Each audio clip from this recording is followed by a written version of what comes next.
kayan sa yanzu dan gata ya zo bakin ruwa mun samu namu mu a dokele Abarmasa kayansa yanzu ɗan gata ya zo bakin ruwa mun samu namu mu a wakili. Abarmasa kayansa yanzu ɗan gata ya zo bakin ruwa mun samu namu mu a wakili. abi ismi kan jalala Allahu mamallaki kare ni da hikima na sauke wani aiki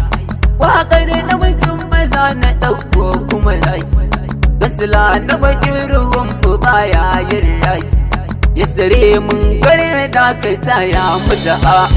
Abarmasa kayansa